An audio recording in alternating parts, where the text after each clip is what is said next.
Welcome to the Pathology Report. I'm your host, Mags Strauss, and today we're talking about AI, quality, and big data, and I'm joined by three really awesome guests who I actually have never met before, and full disclosure, AP, super controlled structure, so this is way out of my comfort zone, which I think is part of what's good about this podcast, that we're all going to learn from each other, and that we're all from different areas, so I'm going to get you all to introduce yourselves. Go. Great. Well, thank you for having me here. My name is Octavia Peck Palmer, and I am a clinical chemist. I practice at the University of Pittsburgh Medical Center in Pittsburgh, Pennsylvania. I'm also Division Director of Clinical Chemistry and Vice Chair of Health Equity. So talking about and understanding big data and how it represents all individuals is very important to me. So thanks for having me. Thank you. And hello, I'm Leslie Burnett. I'm a pathologist based in Australia, in Sydney. I have an unusual background. I started life as a clinical chemist, chemical pathology, and then went into big data management, did bioinformatics, and I've ended up in genetics, genetic pathology, which is the biggest rapidly growing area of pathology at the moment. So I am based at the Garvan Institute in Sydney, and I have clinical practice in carrier screening. My name is Fazio. I'm a health informatician and a metabolic physician, so I direct the statewide service for adults with inborn errors of metabolism in Victoria and Tasmania, and I'm the Chief Medical Information Officer at the Royal Melbourne Hospital, and I oversee a clinical informatics centre looking at big data, AI, predictive modelling, and how we really harness the data we have and leverage that for patient care.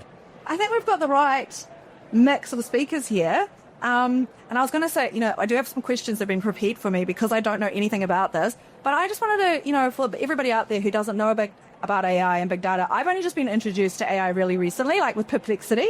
So, and I was like, Perplexity, this is amazing. This has revolutionized things for me. I woke up at 3 this morning and I just have these random questions that I want to ask. And I was thinking, wow, like in anatomic pathology, we don't harness this, we don't think about it enough. And I know that's used a lot in diagnostics now with certain things like prostate cancer pathology, where there's really facilitating diagnosis and filling the gap where there are no pathologists to work. But, that's like a very small part of this whole huge area. So I'll start with you, Octavia. What are the current issues facing pathologists and laboratory managers in this area of data explosion? I think the key part is understanding what expertise you have, and then how do you collaborate with individuals that have the expertise to be able to answer those questions. So as clinical chemists, we have various questions that we want to ask. What are the healthcare gaps? How do we identify patients who need care, who are not serving? But then to be able to use that data, we need individuals that have the expertise, such as Tim,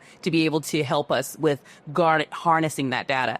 If I could piggyback on what you said about prostate diagnosis and being able to use artificial intelligence to do so, one of the things that we understand is that many of these models have been developed and trained on non-diverse populations. So imagine people who have some of the rare presenting prostate tumors, or we know populations that have more aggressive tumors. And so really thinking about the diversity that your data represents, and then to start building out those models. Because if you don't, you're going to start really just augmenting health disparities that we think we're really... So interesting. So it actually, we need to think about equity in healthcare and co-design, all those other big topics that need to be brought into this as well, not just the diagnostic, pathways. Oh, that's really fascinating. I never even thought of that. I have a question for you. Next, Leslie. How could AI lead to overdiagnosis? It's not overdiagnosis I'd be worried about. I'd be worried about how we can harness AI in diagnosis. And perhaps if I could just tease out what we mean by AI, it's a form of augmentation of our abilities. We are mere mortals, we have our own human brains, and faced with big data, we sometimes can't see the pattern or can't analyse it. And now we're in a very exciting time when we can harness machine techniques, machine learning, and pattern recognition, and we can see patterns and handle much larger amounts of data than we ever could before. So in everyday pathology, we currently already use, I call it AI loosely, but faced with a large data, where's the pattern? Patients' past results, can I use that to predict what will be happening next? Or I come up with an unusual variation in my diagnostic a pattern in anatomical pathology or data in genetic diagnosis, and they look at large data sets and pull out the people that have got that same change or which don't have that yet, and the human brain couldn't have made those connections. So we use it already every day to make diagnosis. Yeah, perhaps there will be some, while we're learning, there might be some overdiagnosis, but I don't think that's going to be the challenge. I think it'll be how to harness it to make proper diagnosis. Sort of like augmenting what we're already doing and not being afraid of it, sort of is a big part of, definitely in the anatomical pathology world, where pathologists are really afraid that we're going to be replaced, there's not going to be a role for us, and not really thinking about it that way, but like we're already using it. Yeah. And I hope I will be replaced. All the board. That's what I think too. Give it to the machine. Let me do something else. This is the same as me. I'm like, if I never have to do a key 67 count on another case in my life, it's not too soon. I'm going to challenge you on that. I reckon that's the natural inclination. We use it for the simplest things possible, and we then spend our time doing the complex things. And then we use it for the next layer, we spend our time doing the really complex things, and then we're left with just the hardest of the hardest things that we do and trying to do that all day, every day. If you put that in a clinical context, I'm not a pathologist, I see patients day to day in the clinic. If someone comes to me just for a repeat script and an annual blood test and the test results are good and the script is easy to write and had a nice chat about how their kids are going at school, that was an easy consult for me. That was lovely. It was probably unnecessary. It probably could have been replaced by some kind of technical solution. But take that out of my day, and all of a sudden, all I'm left with is the diagnostic dilemmas, the patients with complex mental health disorders, the people who very happy to look after, who need the help the most, but they're also the hardest for me. They're the most taxing. And I think it's really interesting to think about what the implications are of taking away the KR67 if you're reporting. If that's routine, it's easy, it's boring, it's perhaps annoying, but if it's only ever the hard stuff, I think it's really interesting. And the other thing that I think is interesting with that is often it's the way we learn, it's what the tasks we give to our junior staff, the simpler things, the clerking of the patient, the writing the discharge summary, the transcribing the note on the ward round. And if we take that away, because that's probably the thing that's most easily replaced by an AI platform, we probably should. It's probably more efficient and it's cheaper and all the rest of it. But what are we taking away from a learning experience? So as we embed these platforms, I think thinking about the workload and the cognitive burden we're placing on clinicians or pathologists or whoever it is that we're replacing workflows with AI is important. And then thinking about what we're taking away from our next generation. So if you're looking at a KR67, you said that automated count clearly is wrong. How do you know it's wrong? Because you've done it 1,000 times. And clearly we need to redesign how we educate. And I'm not suggesting we keep things as they are, but being aware of the impacts of taking things away. Your glass is half empty. Mine is half full. So don't think about automating the simple things and are left with the headaches. Think about solving the headaches and making them simple things.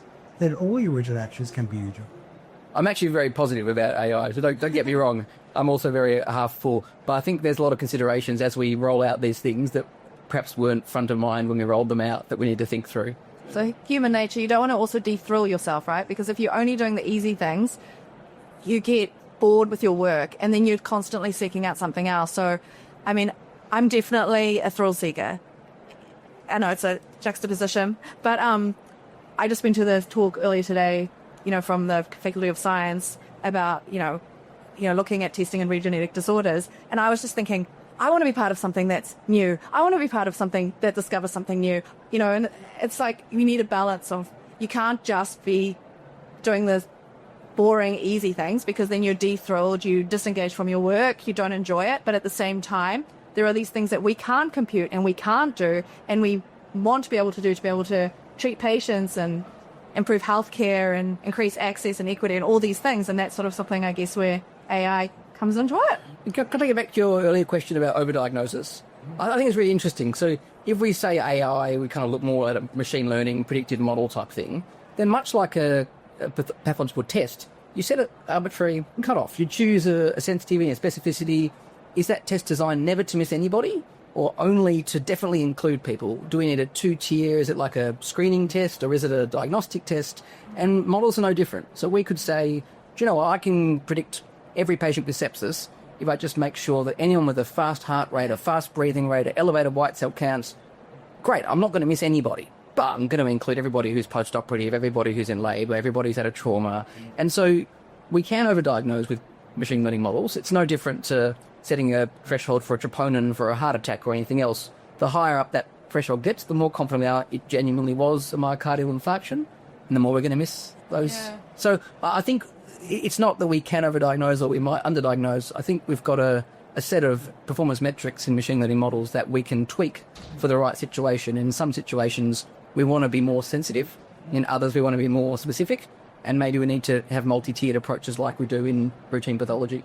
So that, I would say, definitely is the reason why we need representation, because we have individuals that are actually seeking care more acutely than they are having primary care physicians. So I like your idea of the tiering, because then that says if there's a population that has a higher risk, we see that in our model, we will have defined differences for those individuals to ensure that we capture them. And so it may look like it's overdiagnosis in the beginning. It's only because we're catching up to what we've been missing for so long. So people are presenting with us earlier. We're able to then maybe prevent them from a trajectory where they lead to the higher morbidity and mortality, and now we'll be able to treat them. They're more susceptible to medications that we have that will help them live a higher quality of life. So I'm excited about what it can do, and I'm excited that it gives you more of a precision medicine type of feel, also personalized. We need to personalize medicine a lot more. One size does not fit all, and I think that being able to use our data, we can identify how to treat patients as a person, as a human, and they may not be a one-size-fits-all for that group. I've got a question for you, Leslie, because you've worked in lots of different areas.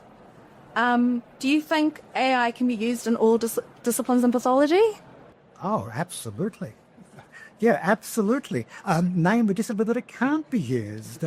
And it comes back to, I think, the what I was saying earlier about an augmentation of your abilities, that anything you can do, you with AI can do better, because it enables you to handle bigger sets of data. It enables you to find patterns that you can't see. And even our discussion to this point, we've been talking about tiering. Well, it's great. You can...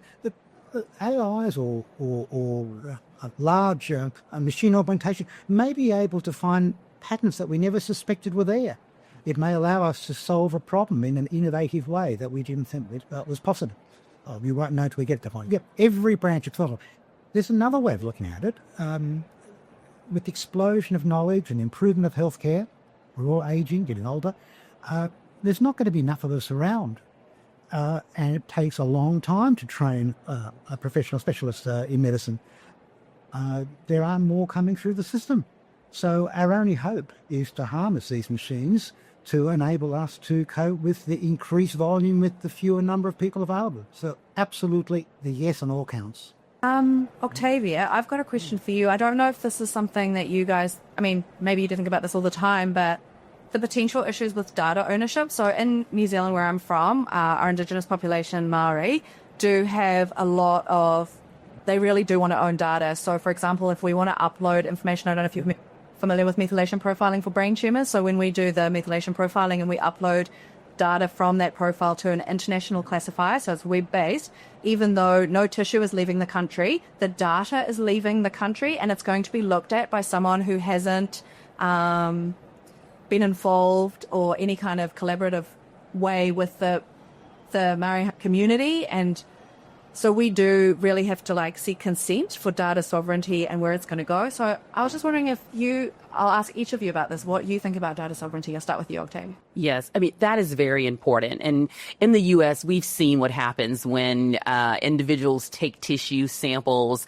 We've had cases where for quite some time we have samples that were used and they were never given permission to use those specimens. And not only that, they were commercially available. So that's very important in the States. It's very important for consent. It's also very important how the consents are written to ensure that maybe downstream they want to be able to use the tissue or the data differently. And that really speaks to the fact that, yes, no sample exists with these data. They're data themselves, but that person owns that data. So at what point it's no longer owned, but then provided in research. So there's a couple of, going back to the word tiers, there are a couple of tiers and ways in the U.S. that we actually determine how a university or an industry will utilize the data and how the participant then gives the permission or the consent meant for that to be used further downstream. So it's important. It can have negative impacts for really underrepresented populations because they feel that there are biases or stereotypes that are built into that data. But they also feel, for us in the States, that that data could be used against them. So insurance acceptability, the ability to seek additional care. So just like we do with any other medical results, having that data is very important, and ensuring that patients have minimal risk for the use of that data is important. Leslie, do you have anything to add to that? I know my views are not aligned with those of my colleagues, so I will go out on a limb here. You talked about data sovereignty within national borders. We're lucky in Australia, we usually trust our governments. I know certain other countries are going through big political changes at the moment, and there are other countries that we're told do not give your data to them. So what's magic about the boundary of a nation state? I think that I would probably be a little more reluctant to share my data with some large private corporations, the social media giants, some of the large computer companies. So I agree very much with what Octavia saying. It's very important to ensure you have consent and control of your data, but I don't think some of the artificial boundaries we put up may be right. That Australian data has to stay in Australia.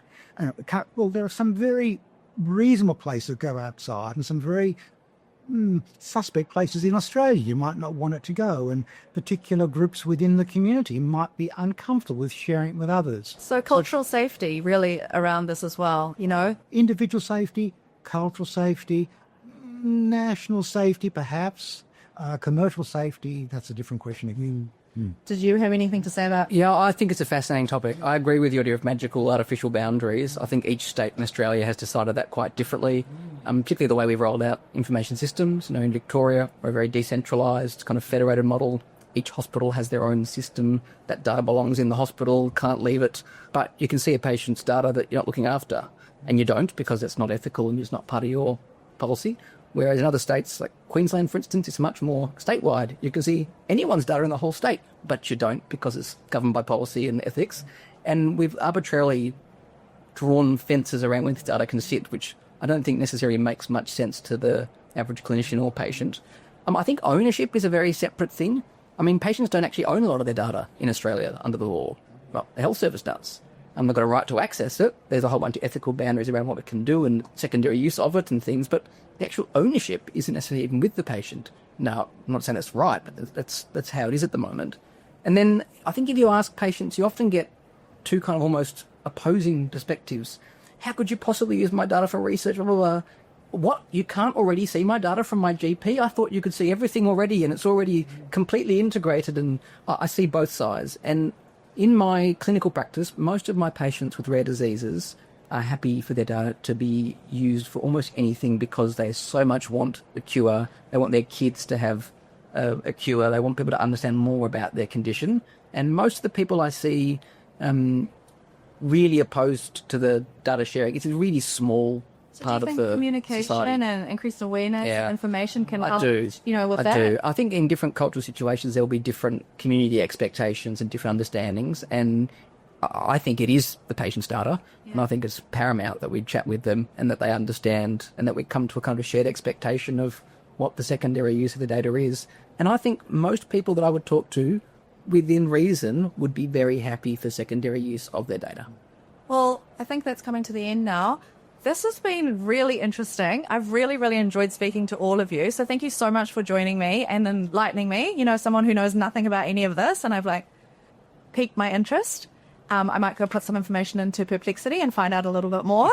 So, yeah, thank you very much.